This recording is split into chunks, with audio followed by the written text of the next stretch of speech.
여러분 안녕하십니까?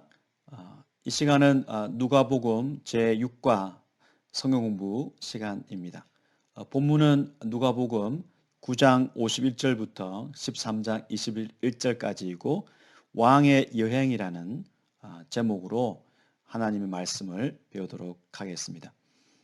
이번 시간에도 누가복음 성경 공부 교재를 중심으로 문제를 푸는 방식으로 이제 공부를 하고 아, ESV 스터디 바이블에 있는 내용을 기초로 해서 문제가 만들어졌기 때문에 이 스터디 바이블 내용을 이제 함께 탐구하면서 문제를 풀면은 도움이 되겠습니다. 1번 문제 제1부 하나님 나라의 우선순위 1번 누가복음 9장 62절에서 예수님은 모든 것이 다 하나님 나라에 합당한 것은 아니라고 선언하십니다. 누가의 이 부분에 따르면 어떤 우선순위가 하나님 나라에 합당한 사람들을 특징 짓는가? 9장 62절은 예수님을 찾아온 그 세 명의 제자 후보에게 예수님이 말씀하시는 내용의 마지막 부분입니다. 손에 쟁기를 잡고 뒤를 돌아보는 자는 하나님 나라에 합당하지 아니하니라. 첫 번째 후보는 이제 예수님이 예루살렘으로 올라가는 길에 이제 나타나서 어디로 가든지 예수님이 어디로 가든지 따르겠다고 말합니다.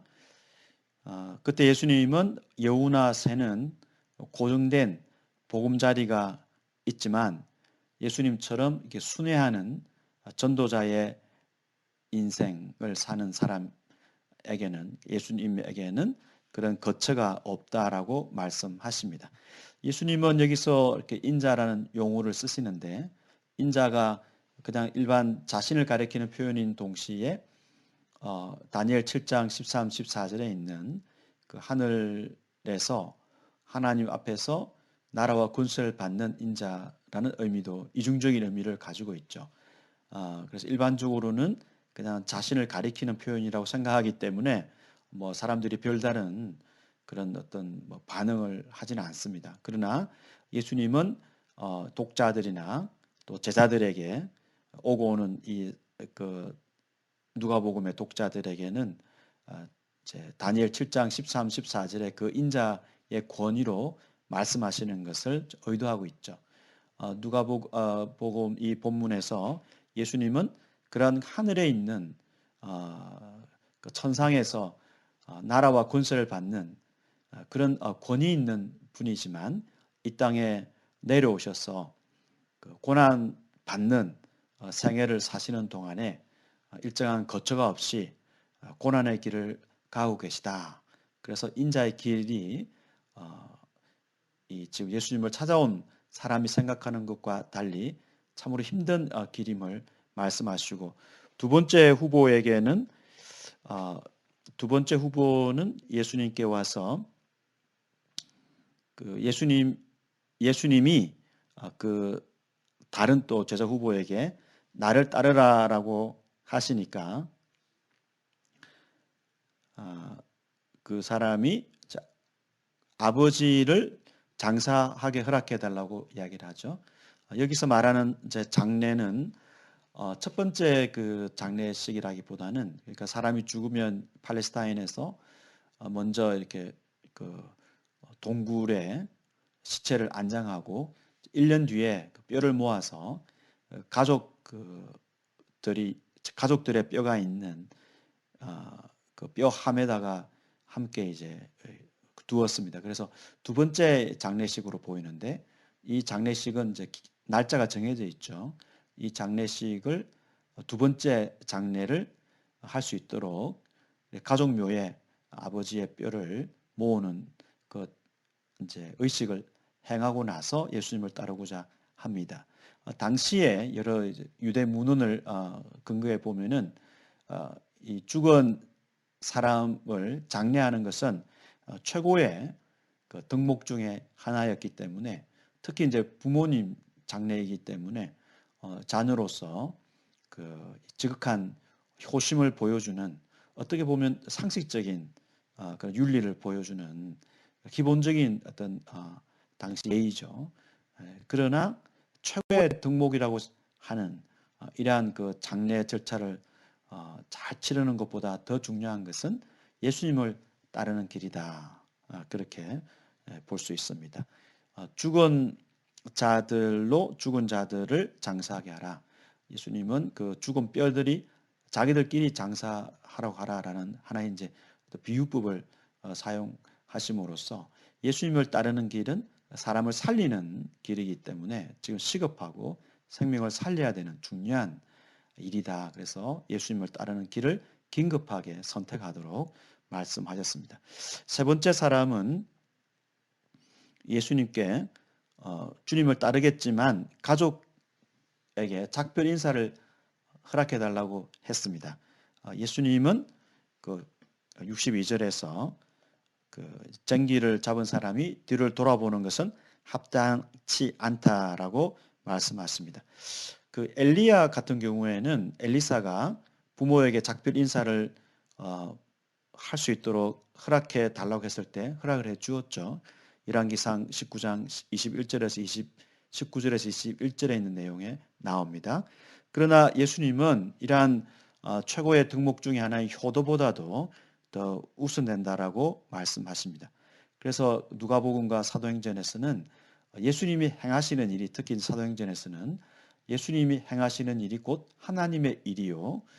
그래서 예수님은 하나님의 일을 위하여 오셨고 예수님을 따르는 제자가 되고자 하는 사람은 예수님의 길을 가야만, 예수님의 길을 최우선적으로 생각해야만 그것이 하나님의 일을 하는 것이죠.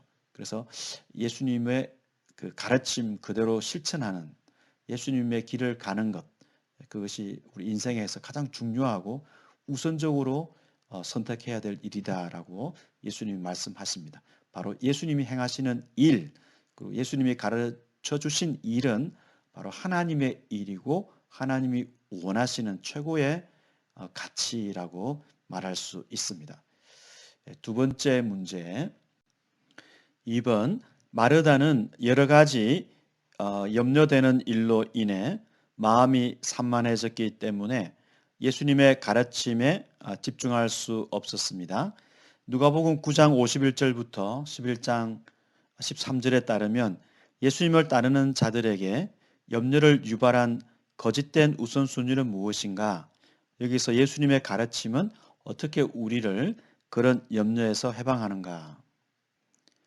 마리아와 이제 마르다 자매가 예수님을 환대하면서 음식을 준비하고 예수님의 말씀을 듣는 이 장면이죠.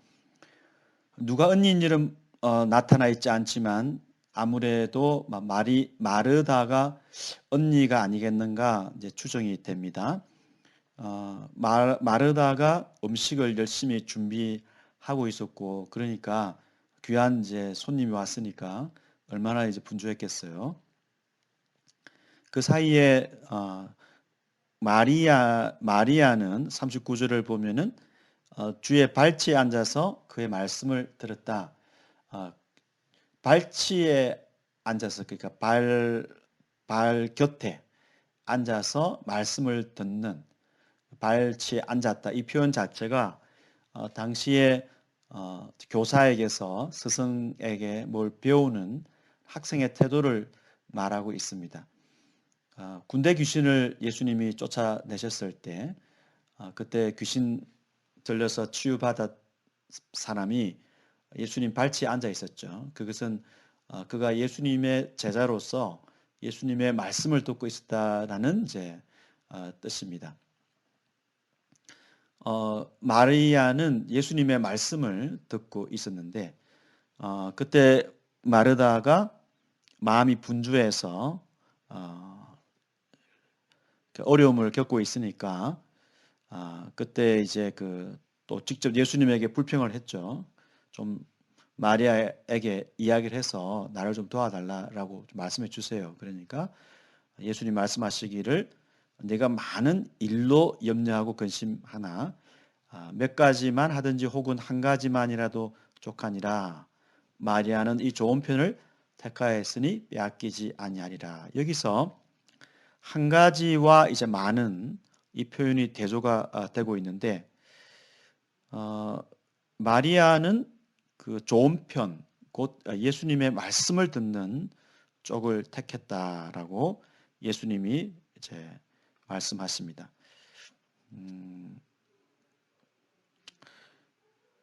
이 좋은 쪽, 이 쪽이라는 이 용어는 유업, 또 유산을 뜻합니다.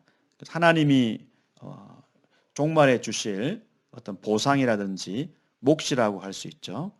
그래서 마리아에게 좋은 쪽은 예수님의 말씀이죠.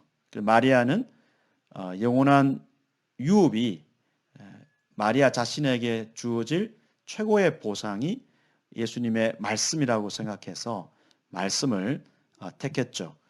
그 말하자면은 신명기 8장 3절에 있는 내용처럼 사람이 떡으로만 사는 것이 아니라 여호와의 입에서 나오는 모든 말씀으로 사는 줄을 내가 알게 하려 하심이라. 이 말씀처럼 예수님은 환대 자체, 어떤 사람을 환대하고 환영하는 것을 정말 중요하게 가르치셨고, 그래서 마르다가 하는 행동이 중요하죠. 마르다가 손님을 환대하는 것은 바로 예수님의 정신이죠. 그럼에도 불구하고 한 가지 꼭 그 빼앗기지 말아야 될 것, 한 가지를 택하라 그러면 그것은 예수님의 말씀을 듣는 것이다. 이 말씀이 사람을 살리고 이 말씀이 우리에게 주어지는 그런 보상이기 때문에, 몫이기 때문에, 분깃이기 때문에 이 참으로 가장 소중한 것이기 때문에 이것은 예수님이 우리에게 주시는 선물이고 어떤 것으로도 바꿀 수 없는, 빼앗기지 않는 소중한 유업이죠.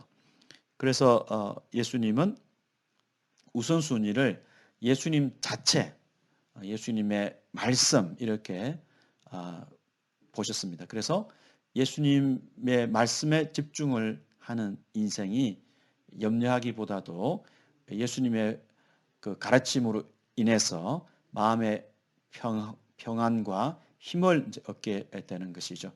사실 마리아 마르다 사건은 앞에 있는 그 선한 사마리아 비유와 관련해서 읽을 필요가 있습니다. 그 3번 문제가 그 선한 사마리아인 비유를 다루고 있는데 결론적으로 말하자면은 이게 이제 부자 율법 교사가 예수님에게 와서 그 자신이 율법을 잘 지키고 또 이웃을 얼마나 사랑하는가를 자랑하고 사람들에게 보여주고자 했을 때 예수님께서는 영생의 길에 대해서 이 사람이 이제 물으러 왔을 때 예수님은 그가 영생이 없는 사람이고 그리고 영생의 길에 대해 직접적으로 말씀을 하지 않으세요.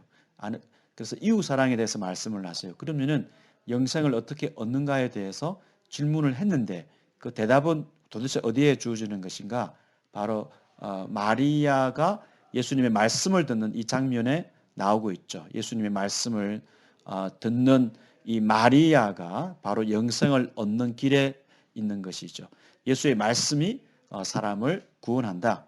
예수님의 발제에서 말씀을 배우는 예수의 가르침을 따르는 길이 곧 영생의 길이라는 것을 앞에 있는 내용과 연결해서 가르치고 있습니다. 우리 인생에 있어서 이런 봉사와 이런 것들이 참으로 중요하고 이런 내용들, 이런 어떤 가치를 소홀히 하면 안 되죠. 그럼에도 불구하고 사람이 영생을 얻고 정말 그 살아날 수 있는 유일한 한 가지는 예수의 말씀을 듣는 것이다. 이렇게 말씀하심으로써 그 우선순위가 우리 개인의 인생이나 신앙생활이나 또 교회 사역이나 또 기독교의 역사에 있어서 항상 예수님의 말씀을 듣는 것 그것이 우선순위가 되어야 된다는 사실을 잘 알려주고 있습니다. 3번 예수님을 시험하는 서기관의 상호작용을 포함해서 선한 사마리아인의 비유는 하나님 나라의 본질에 대해 무엇을 드러내는가? 다시 말해서 하나님의 통치가 존중될 때 삶은 어떠해야 하는가? 10장 25절에서 37절 내용이죠. 어떤 율법 전문가, 서기관이 이제 율법 전문가, 율법 선생 같은 뜻입니다. 예수님을 시험하기 위해서 왔습니다. 그러니까 이 사람이 영생에 대해서 영생을 얻기 위해서 무엇을 해야 됩니까? 라고 물어봤을 때 질문의 동기가 불순하다 이렇게 생각해 볼 수 있습니다. 자신의 어떤 이 이야기 전체를 보면은 자신의 그 종교적 열심이라든지 어떤 사회적 지위 같은 것을 자랑하고, 그러니까 종교적 열심을 통해서 자기를 드러내고 예수님을 낮추고자 하는 그런 좋지 않은 태도로 예수님께 왔습니다. 제가 보기에는 이 사람은 실제로 어떤 그 영생을 얻고자 하는 그런 간절한 마음보다는 계속 자기를 자랑하고 싶어하는 그런 특징을 보이고 있습니다. 예수님은 이 영생에 대해서 묻는 서기관에게 마음을 다하고 목숨을 다하고 힘을 다하고 이렇게 뭐 정신을 다해서 주 너희 하나님을 사랑하라라고, 그리고 또 이웃을 내 자신처럼 사랑하라, 사랑의 이중 계명을 율법 전문가가 대답을 했죠. 구약에 있는 말씀을 정리하면서 그 신명기 6장 5절과 레위기 19장 8절 하나님 사랑, 이웃 사랑에 대해서 이야기를 하니까 예수님이 당신이 정확하게 대답했기 때문에 행하라 그러면 살 거다 이렇게 이야기를 하십니다. 행하면 살 것이다. 레위기 18장 5절 내용입니다. 이것은 예수님께서 율법의 행위를 통해서 구원을 얻는 길이 있다고 인정해 주시는 내용이 아니라, 레위기 18장 5절은 출애굽한 백성들이 하나님의 계명을 따를 때에 당연히 그들의 삶이 그들의 그 생애가 그 나라가 잘 되는 것이죠. 그래서 그런 측면에서 산다는 뜻이지 어떤 율법을 통해서 영생을 얻는 길이 구약에 있었다, 레위기에 있었다라는 뜻은 아닙니다. 약속의 땅에서 복된 삶을 누릴 수 있다라는 제 뜻이죠.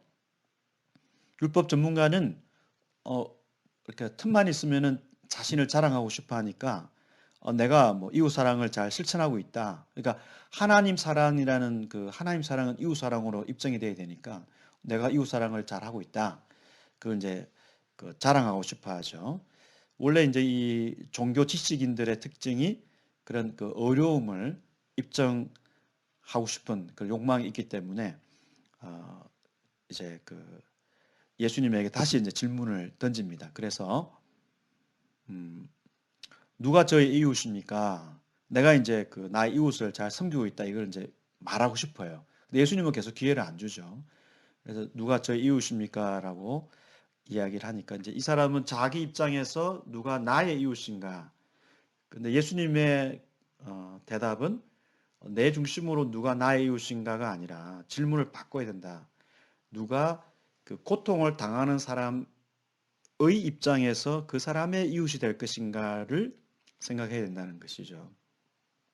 그래서 예수님은 선한 사마리아인이 그 제사장과 레위인과 달리 정말 위험에도 불구하고 강도를 만난 사람을 치유하는 이 이야기를 통해서 그 강도 만난 자의 참 이웃은 사마리아인이다라는 이제 사실을 말씀하십니다.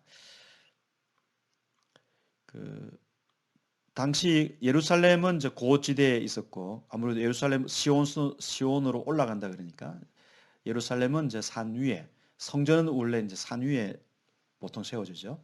그래서 예루살렘 성전도 산 위에 세워졌고, 그래서 예루살렘에서 이렇게 이제 저지대인 여리고로 내려오는 길에 실제로 그 길이 안 좋았고 강도들이 많았기 때문에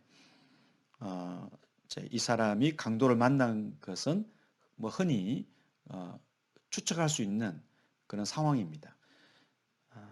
그래서 이 세 명의 그 행위를 예로 들면서 예수님은 이 중에서 누가 그 강도를 만난 그 사람에게 이웃인가라고 물어봤을 때 율법 교사는 차마 사마리아인이라는 말을 못했어요. 유대인으로서 사마리아 사람들을 아주 그 경멸했기 때문에 사마리아 말 자체를 언급하고 싶지 않아서 긍휼을 보인 사람이다. 긍휼을 보인 사람이다라고 이제 우회적으로 대답을 합니다. 예수님은 너도 이제 이 사람처럼 행하도록 그렇게 말씀하십니다. 그래서 누가 나의 이웃인가가 아니라 누가 힘든 처지에 있는 그 사람의 강도 맞는 사람의 이웃이 되고 있는가 이런 식으로 질문을 이제 바꾸도록 하시는 거죠. 그래서 결국 율법 교사는 질문을 던지고 자기의 그 종교적 행위를 열심을 우월성을 자랑하고 싶어 했지만 예수님 앞에서 무지와 윗선만 드러내고 돌아갈 수밖에 없었습니다.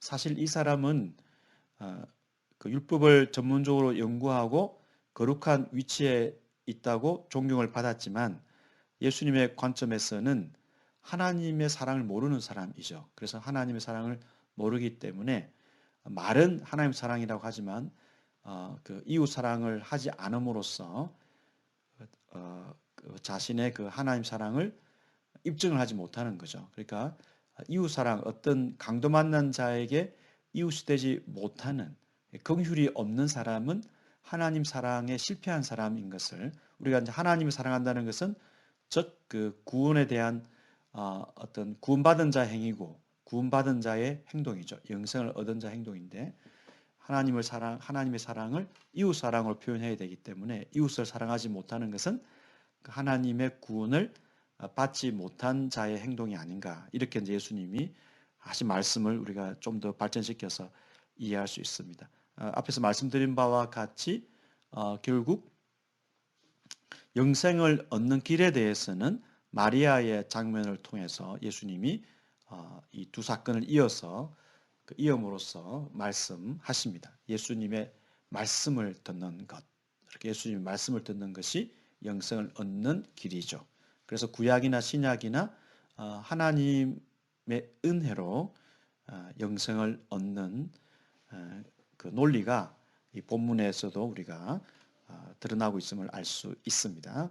그래서 하나님의 통치가 존중될 때, 그러니까 하나님의 통치를 받고 있다라는 사실은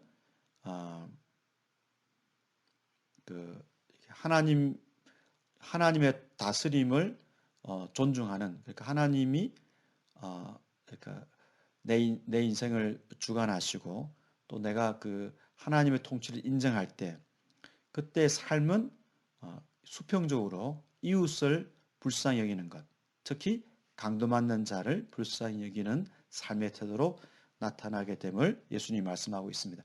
9장 우리가 지금 전체적으로 보고 있는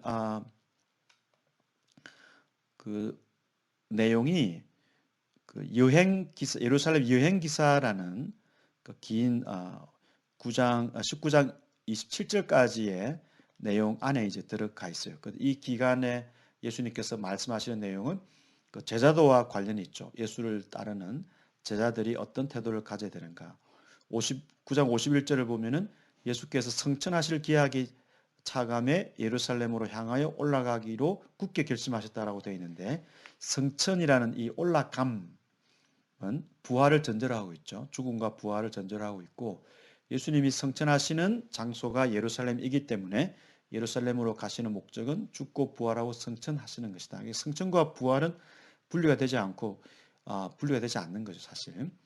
부활하심으로써 성천하게 자동으로 이제 성천하게 되시는데 이 성천하시는 이야기로 누가복음이 이제 맞춰지고 사도행전은 또 성천 장면으로 1장을 시작하고 있죠. 그래서 성천이 누가복음과 사도행전을 이해할 때 중요한 주제가 됩니다. 그래서 예수님은 성천을 위해서 예루살렘을 올라가시는 그 시간에 그 제자들을 여러 사건과 말씀을 통해서 교육하는 그 모습을 우리가 볼 수 있습니다. 다음 문제. 2부 갈등 중에 있는 나라들 11장 14절에서 54절. 1번 29절에서 32절에서 예수님은 자신이 밤낮 사흘을 땅속에 계시하듯이 밤낮 사흘 동안 물고기 뱃속에 있었던 요나의 표적을 언급하십니다. 이것은 군중이 예수님이 행하는 것을 보고 싶어 했었을 표적과 어떻게 대조되는가? 이것은 예수님의 진정한 능력이 자신의 인약한 가운데 보일 것이라는 암시와 어떻게 대조되는가?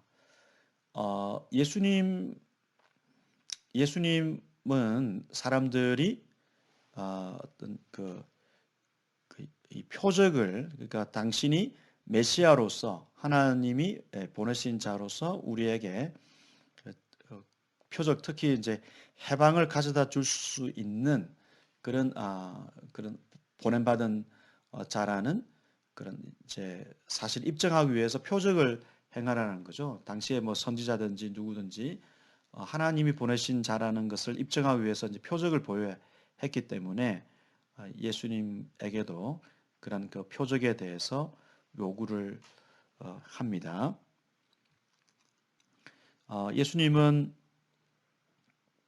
그 요나의 표적 외에는 이제 보여줄 것이 없다 이렇게 말씀하십니다. 그래서 예수님이 십자가에 죽고 부활하는 이제 내용을 의미하고 있죠. 그래서 사람들은 강한 어떤 이 번영을 약속할 수 있는 그런 강함을 뜻하는 표적을 원했지만 예수님은 가장 약함, 그것도 이제 수치의 상징인 십자가의 죽음을 언급하시기 위해서 그 요나의 표적을 말씀하십니다. 그러니까 사람들은 번영을 추구하고 번영에 합당한 표적을 구했지만 예수님은 반대로 죽음을 하나의 표적으로 중요한 표적으로 말씀하고 있습니다.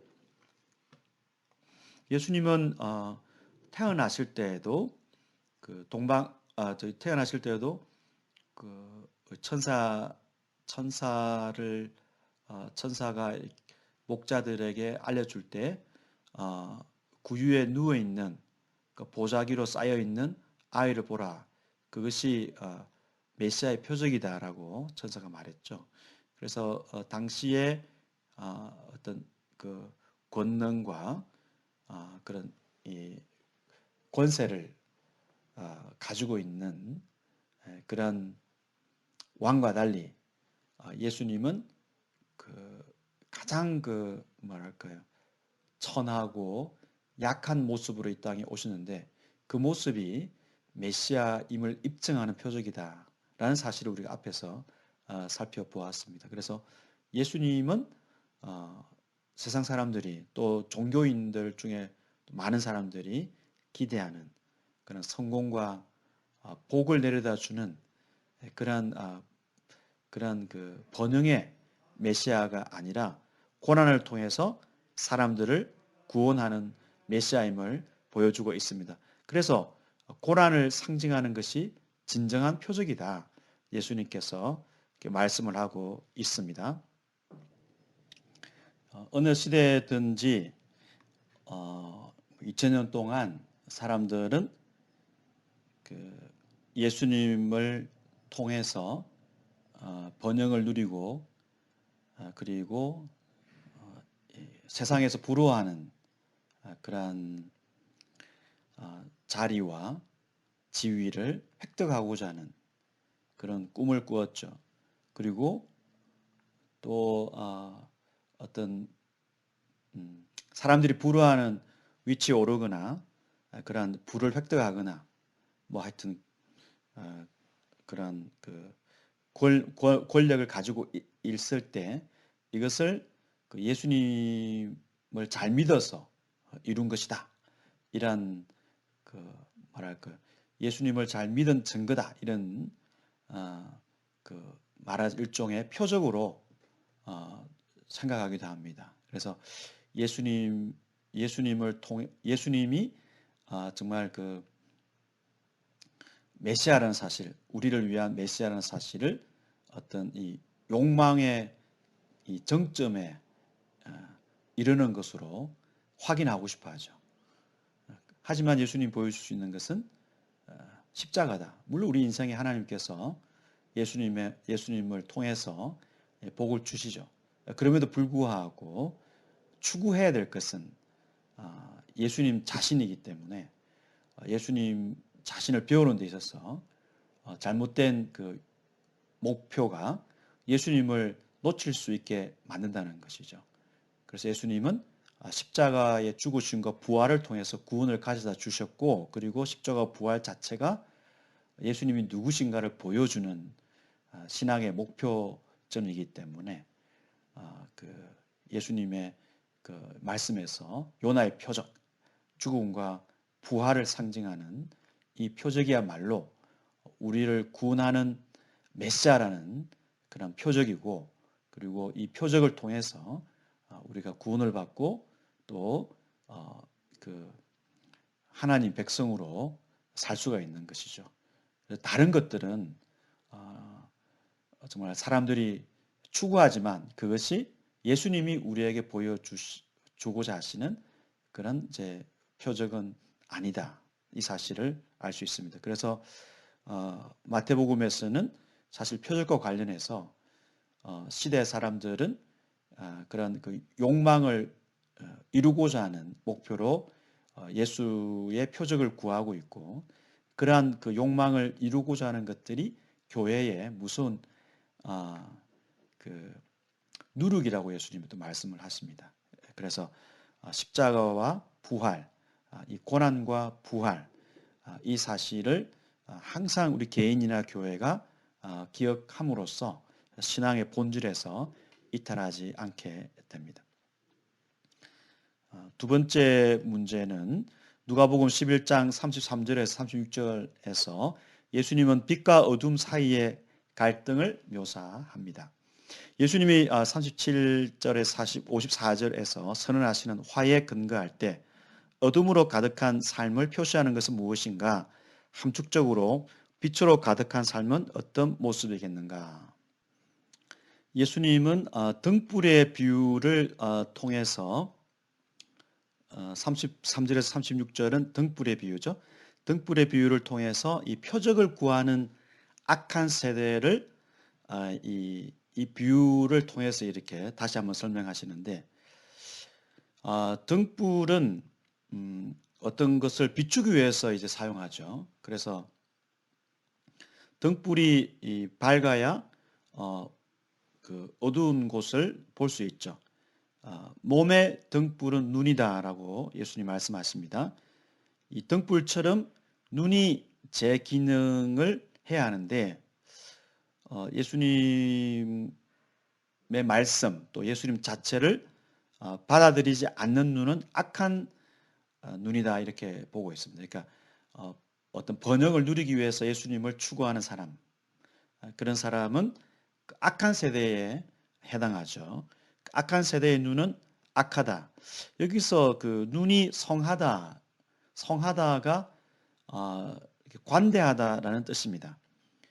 어떤 직역하면 어떤 초점을 맞추는 한쪽에 초점을 맞추는 이제 이런 뜻인데, 이거를 이제 우리가 신앙으로 생각해 보면 뭐 하나님에게 초점을 맞출 수 있는 눈, 그래서 하나님만 바라볼 수 있는 눈, 또는 어떻게 보면 이제 그 서기관에게 예수님 말씀하신 내용을 보면 그 하나님 사랑, 이웃 사랑이라는 그 이 관점에서 보면은 하나님을 사랑하는, 하나님에게 초점을 맞출 수 있는 눈이 딱 초점이 맞춰지는 눈이 좋은 눈이니까 하나님의 초점을 맞추면은 그 사람의 그 삶은 그 이웃 사랑으로 나타나는 거죠. 그래서 이 성하다라는 뜻이 실제로 후히 주시고 꾸짖지 아니하시는 야고보서 말씀에도 그 후히라는 뜻과 같습니다. 그래서 어떤 어려운 사람을 관대하게 보살필 수 있는, 그 돈을 잘 쓸 수 있는 사람, 그런 사람의 태도를 성한이라는 단어로 표현하죠. 반대는 눈이 악하다. 그래서 고대 사회에서 구약에도 나타나는 내용으로 눈이 악한 것은 악한 눈이라는 개념은 굉장히 그 욕심의 눈 그리고 다른 사람이 잘 안 되기를 바라는 그런 마음을 저주를 퍼붓는 그 남이 인생이 그냥 그 다른 사람이 자녀를 낳지 못하게 하기를 원하고 뭐 그런 고대 사회에서 어, 그 다른 사람의 인생이 망하기를 원하는 특히 인색한 눈이 이제 악한 눈으로 표현됩니다. 그러니까 성한 눈하고 악한 눈은 그런 면에서 대조가 되는 거죠.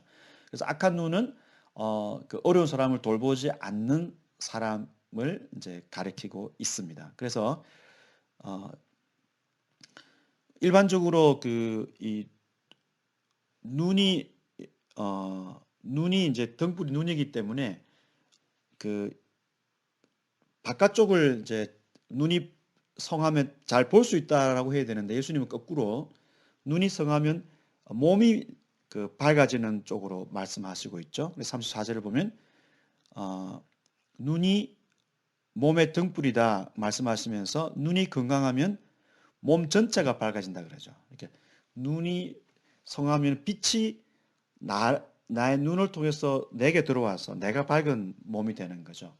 그러니까 눈이 성한 사람은 베푸는 사람이고 긍휼히 여기는 사람이죠. 그러니까 이런 사람은 사실 빛이 그 사람에게 들어와서 그 사람이 이제 밝은 상태가 되는 거죠. 그래서 눈에 초점을 맞춘다는 것은 하나님 사랑, 즉 그 일계명에 초점을 맞추는 사람이니까 이런 사람은 이제 다른 사람에 대해서는 이렇게 이웃 사랑으로 나타나게 되고 그래서 그 사람은 이제 밝아지니까 이 밝아진 몸이 정말 그 세상을 이제 비추는 그런 역할을 하게 되는 거죠. 그래서 표적을 그 어떤 요나의 표적처럼 예수님의 십자가 죽음과 부활에 초점을 맞출 수 있는 사람은 그 삶이 다른 사람을 그 비추는 그런 삶이 됩니다. 그래서 그 함축적으로 빛으로 가득한 삶은 어려운 사람을 섬기고 그리고 종교적으로 뭔가 이렇게 바리새인들처럼 그 이제 외적으로 아름다운 어떤 화려한 행위를 하는 사람이 아니라 그 내면의 밝음이 다른 사람을 회복하는 또 불쌍히 여기는 다른 사람의 어려움을 돕는 이런 식으로 드러나게 되는 것입니다. 3부 심판에 대한 준비 12장 1절부터 59절 1번 이 여러 구절에서 예수님의 가르침은 우리의 죽음과 예수님의 재림 때에 우리를 기다리고 있는 심판에 대한 정신이 번쩍 들게 하는 묘사를 통해 회개를 촉구하십니다. 본문의 어떤 내용이 예수님의 정죄는 어떤 대가를 치르더라도 반드시 피해야 할 정도로 끔찍한 것이라는 사실을 명확히 하는가? 본문의 어떤 내용이 예수님에 대한 진실한 믿음을 가지고 있는 하나님의 백성은 두려워할 것이 전혀 없다는 사실을 명확히 하는가입니다. 12장 1절부터 34절 내용은 근본적으로 그 제자들에게 예수님이 어떤 돈과 관련해서 두려워하지도 말고 염려하지도 말라는 그런 가르침을 전달하고 있습니다. 12절까지 내용은 핍박을 받는 상황이 나오고 있죠. 그래서 특히 바리새인들의 그 위선적인 행동이 제자들에게는 위협이 되고 그 제자들을 이제 핍박할 것이기 때문에 그때 제자들이 생각해야 될 점은 가장 두려워야 될 분은 하나님이시다. 그래서 사람들의 핍박을 두려워하지 말도록 가르치고 있습니다.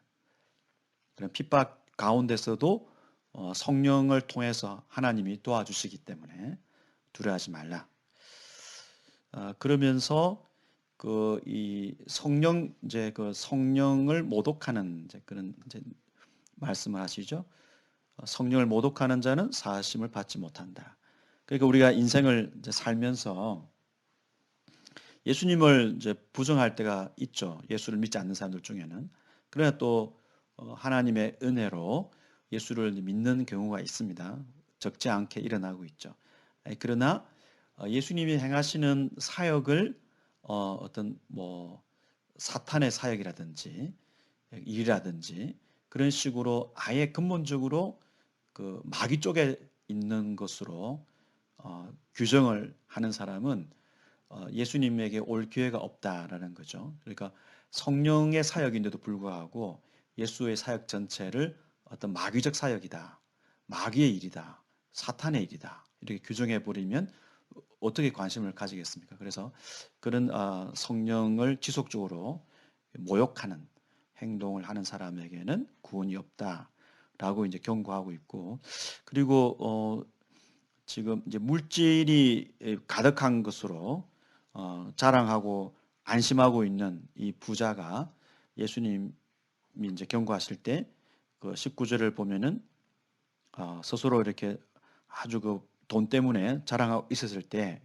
하나님이 어리석은 자여 오늘 밤에 내 영혼을 도로 찾으리니 이렇게 말씀하시면서 그 데려가셨죠. 그래서 쌓은 재물이 정말 자기가 누리지 못하는 재물이 되고 말았습니다. 예수님은 제자들에게 너희 목숨을 위하여 무엇을 먹을까, 몸을 위하여 무엇을 입을까 염려하지 말라 이렇게 말씀하시면서 한 방향에서는 그 이 생명의 가치 그리고 생명과 소유의 관계를 이제 통해서 정말 그 하나님이 생명을 가져가시면은 이 부자에게는 남은 것이 없다. 그래서 정말 그 물질에 소망을 두는 인생이 얼마나 위험할 수 있는가 말씀하시면서 제자들에게는 정반대로 제자들은 이 부자와 정반대로 어려움 속에서 당시에는 살 수밖에 없었기 때문에 염려할 수 있죠. 의식주로. 그래서 예수님은 이 제자들이 하나님의 자녀이기 때문에 제자들의 신분을 예수님께서 강조하십니다. 근본적으로 하나님의 자녀들이기 때문에 하나님이 채워주시고 보호하신다. 그래서 염려하지 않도록 하고 있습니다. 그러니까 근본 그 제자들의 신분이 하나님의 자녀라는 사실을 강조하심으로써 예수님은 제자들이 그 물질 때문에 염려하지 않도록 하고 있습니다. 그래서 12장의 앞부분은 제자들에게 큰 소망이 되고 위로가 되는 말씀이죠. 부자 이야기는 경고를 해주면서 동시에 이제 그 자녀의 신분을 통해서는 보호와 보살피심을 믿고 염려하지 않도록 그 말씀하고 계십니다. 다음 문제. 예수님이 자신을 따르는 자들에게 미래의 심판을 준비하기 위해 지금 무엇을 하기를 원하시는가? 12장 40절. 그러므로 너희도 준비하고 있으라. 생각하지 않은 때에 인자가 오리라. 이렇게 말씀하고 계십니다. 예수님은 35절부터 그 50절, 59절까지 긴 내용에서 예수님은 그 이 재림과 관련된 내용으로 이렇게 경고를 하고 있죠. 그래서 그 이제 주인이 깨어 있는 종들에게 보상을 할 것이기 때문에 종들은 깨어 있어야 되고 또 인자가 도둑같이 이렇게 예고 없이 올 것이기 때문에 제자들은 책임을 맡은 청지기와 같이 지혜 있고 신실하게 일을 해야 되고 또 지혜 있고 신실하지 않은 청지기를 또 인자가 오실 때 심판하실 것을 또 경고하고 있습니다. 이걸 보면은 예수님이 다시 오실 때에 사람을 사람 행동에 대해서 반응을 이렇게 하신다는 거잖아요. 그렇기 때문에 구원받은 사람은 뭐 구원받았으니까 어, 모든 것이 오케이 뭐 미래에 어떻게 되는지 상관없다. 이것이 아님을 알 수 있죠. 분명히 그 성실하게 일한 여부에 따라서 예수님이 어, 다르게 평가를 하실 것을 말해주고 있습니다. 그리고 예수님이 오시기 전까지 이 땅에서 어떻게 그 예수님에게 어떻게 반응하느냐에 따라서 마지막 날에 이제 무서운 분리가 일어날 것을 말씀하고 있습니다. 그래서 미래의 심판을 받지 않기 위해서는 그 현재 예수님을 영접하고 그리고 예수님의 가르침에 따라서 반응을 해야 된다. 이 사실을 말해주고 있습니다. 그리고 사실은 그 13장 이어지는 내용도 심판과 관련이 있습니다. 오늘 우리 여기 문제는 분리를 했지만 13장 1절부터 5절은 심판이 언제든지 임할 수 있다라는 내용을, 그리고 6절부터 9절은 무화과 나무의 비유를 통해서 이 회개의 기회가 무한정 주어지는 것이 아니라 삶의 열매로 회개를 입증해야 된다. 이런 사실을 이야기하고 있죠. 그래서 굉장히 이제 긴 내용을 통해서 예수님이 미래 이야기를 함으로써 현재에 깨어 있을 것을 이야기하고 있습니다. 그래서 이 재림의 주제는 사실 굉장히 그 오늘 현재를 어떻게 살 것인가, 그 현재 윤리를 위해서 아주 중요하게 사용되는 주제다. 미래 이야기가 그런 중요한 주제다라고 말할 수 있습니다. 다음 문제는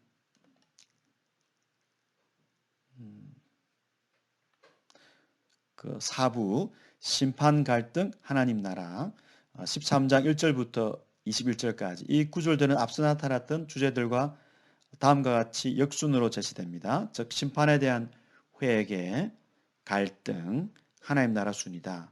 누가복음 13장 1절에서 9절에 따르면 장차 다가올 심판을 누가 준비해야 하는가? 그리고 어떻게 준비해야 하는가? 13장 1절부터 9절을 보면은 먼저 그 갈릴리에 일어난 비극을 볼 수 있습니다. 어떤 사람들이 예수님께 와서 빌라도가 갈릴리인들의 피를 그들의 제물에 섞은 사건에 대해서 물었죠. 이 비극은 이제 누가복음에만 기록되어 있기 때문에 우리 다른 문헌에 기록이 없어서 구체적으로 무슨 사건인지 알기는 어렵습니다. 총독 빌라도가 어떤 갈릴리 사람들의 피를 그들의 제물에 섞었다. 그 총독은 이제 가이사라, 이렇게 사마리아 쪽에 있는 가이사라에 머물다가 명절이 되면은 예루살렘 성전에 그 감시를 위해서 잠시 왔습니다. 그때 유월절을 맞아서 그 갈릴리에서 온 어떤 사람들이 그 성전뜰에서 제물을 드리는 중에 어떤 그 빌라도의 부하들, 군인들에 의해서 뭐 죽은 것이 아닌가 이렇게 생각해 볼 수 있습니다. 그래서 희생자들은 유월절에 희생 제물로 바쳐진 짐승들처럼 사륙당하는 비극을 맞이했죠. 아무래도 이제 이 사건이 성전 제물을 드리는 중에 일어난 것이기 때문에 사람들은 뭔가 그들이 하나님께 죄를 지었기 때문에 이런 비극을 경험한 것이 아닌가 이렇게 볼 수 있겠죠. 근데 예수님은 그들의 죄 때문에 이런 일이 일어난 것은 아니다. 단호하게 말씀을 하시죠. 그러니까 당신들보다 더 심한 죄인이기 때문에 이런 걸 경험한 것이 아니라는 거죠. 그러니까 이 어떤 비극의 결과를 보고 원인을 그렇게 유추하면 안 된다 말씀하시고, 두 번째 이야기는 이제 예루살렘에서 일어난 일입니다. 앞에는 이제 갈릴리인들에 대한 내용이고, 그 실로암에서 망대가 무너져서 18명이 죽었다.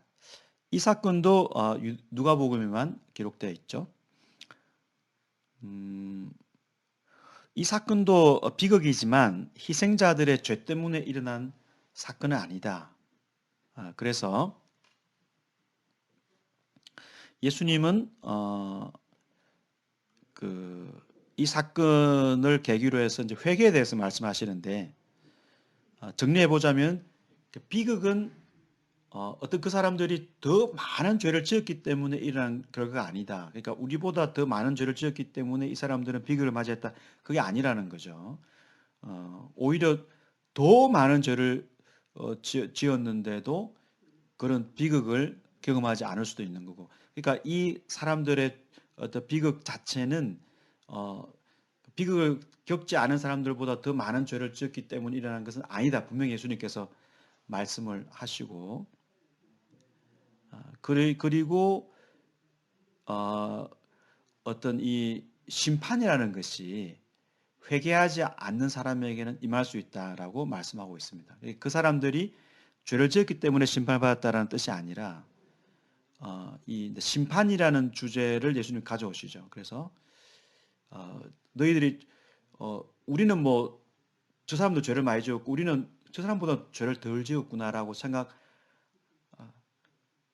수 있는데 그 잘못된 생각이고, 그 어떤 이 죄 자체를 회개하지 않을 때 비극이, 이 본문에는 비극이 언제 일어나는지 심판이 언제 일어나는지 시기를 말해주고 있지 않기 때문에 이 심판이 우리의 생애 가운데 언제든지 임할 수 있다라는 거죠. 그래서 경각심을 던져주는 말씀입니다. 이어서 이제 6절에서 9절 내용에서는 포도나무 이제 이야기를 하면서 회개하라고 말씀하시는데, 이 회개의 기회가 영원히 주어지는 것은 아니고 일단 이제 시간을 연장해 주었기 때문에 연장된 기간 동안에 그 회개를 하지 않으면 더 이상 회개의 기회는 없다라고 말씀하고 있습니다. 그래서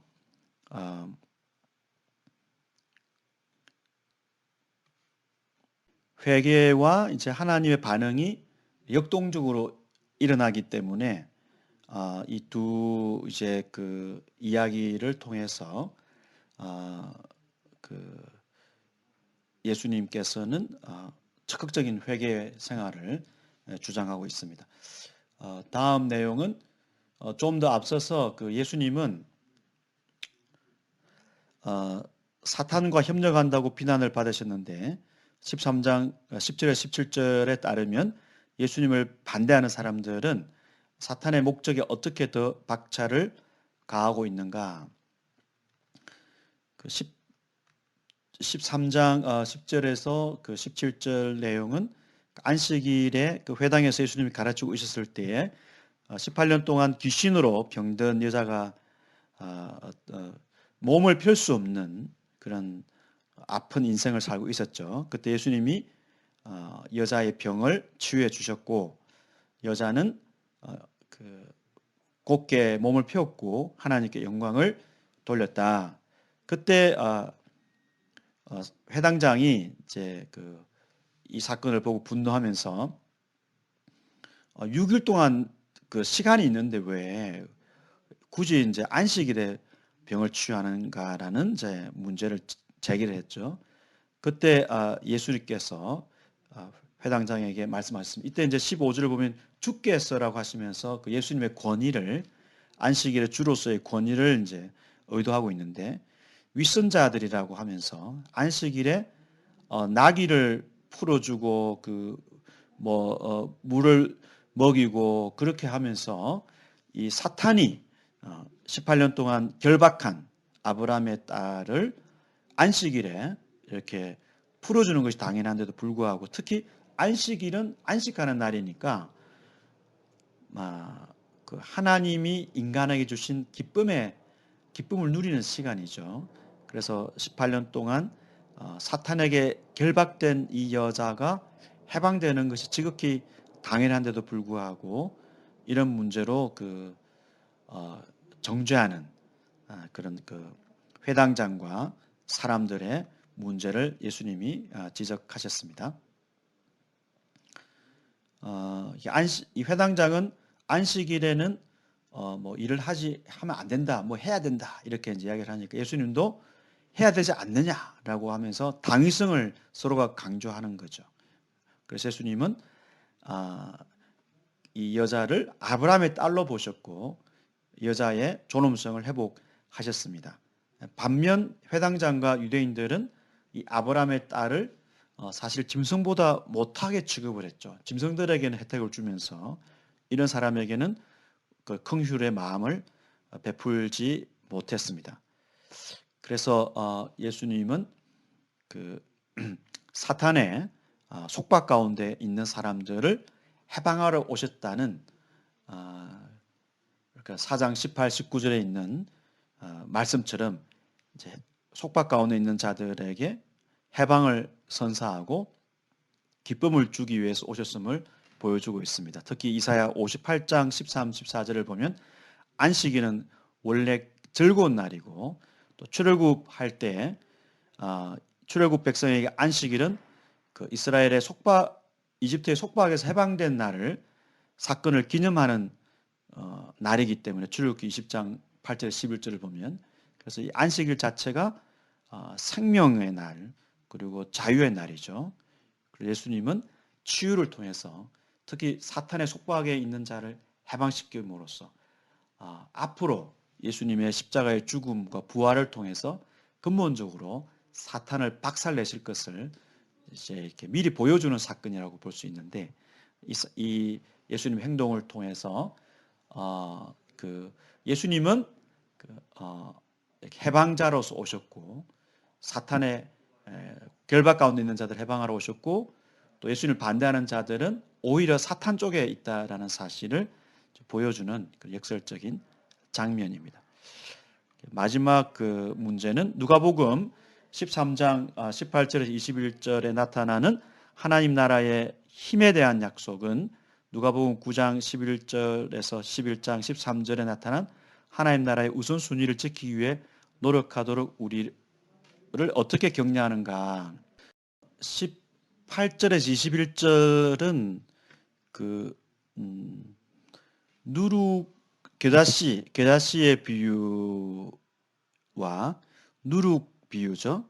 먼저 겨자씨는 아주 작은 씨이지만은 이 씨가 자라서 나무가 되고 하늘의 새들이 이 나뭇가지에 깃들게 되죠. 20절에서 21절 내용은 하나님 나라는 그 누룩과 같아서 발효된 누룩과 같아서 눈에 보이지 않는 이 누룩을 그 밀가루 수말 속에 가져다 숨겨두었는데 눈에는 보이지 않지만 시간이 지나서 보니까 모든 그 밀가루가 부풀 올랐다.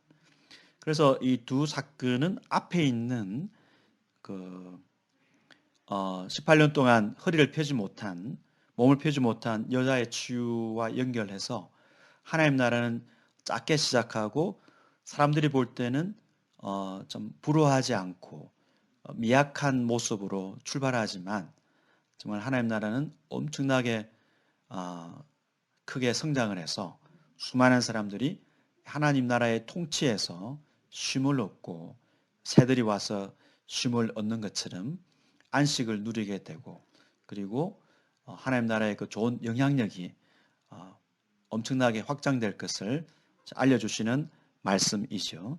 그래서 그 우선순위와 관련해서 연결해 보면은 하나님 나라 예수님이 가져오신 하나님 나라는 번영과 인간의 욕망을 채워줄 수 있는 그런 나라가 그러기 위해서 온 나라가 아니죠. 거기에 우선순위를 맞추게 되면 잘못 이제 번지수를 잘못 찾은 것이다. 반대로 예수님의 십자가와 죽음에 초점을 맞춘 그러한 그 예수님 자체에 관심을 가지는 태도가 하나님 나라에 합당한 순서가 되겠죠. 그래서 예수님의 그 죽음과 부활을 중심으로 해서 이루시는 그 하나님의 나라가 예수님이 강조하시는 하나님의 계획이다. 그래서 하나님 나라가 이렇게 겸손하고 작게 시작해서 아주 크게 되니까 처음엔 작지만 나중에 번영을 누리는 것이 하나님 나라의 특징인가? 그건 아니고 겨자씨와 누룩의 비유와 같이 처음에 작고 사람들이 무시하는 속성으로 시작을 하고 성장하기 때문에 진정한 하나님 나라의 그 모습은 시작할 때처럼 이렇게 긍휼과 사람들이 그 또 번영을 추구하는 사람에게는 매력이 없는 그러한 특징으로 확장이 된다는 거죠. 그러니까 시작했던 특징이 성장하고 확장할 때의 특징과 변함이 차이가 없어야 되는 것이죠. 그래서 하나님 나라는 겨자씨와 같이 그 누룩과 같이 작고 겸손하게 시작하고 확장되기 때문에 하나님 나라를 아는 사람들, 하나님 나라의 가치를 추구하는 사람들은 이렇게 긍휼을 통해서 또 낮은 자들의 회복을 통해서 확장되는 그런 나라를 기대해야 되고 그런 나라를 지금 경험하고 있는 사람들이 많아지고 있다.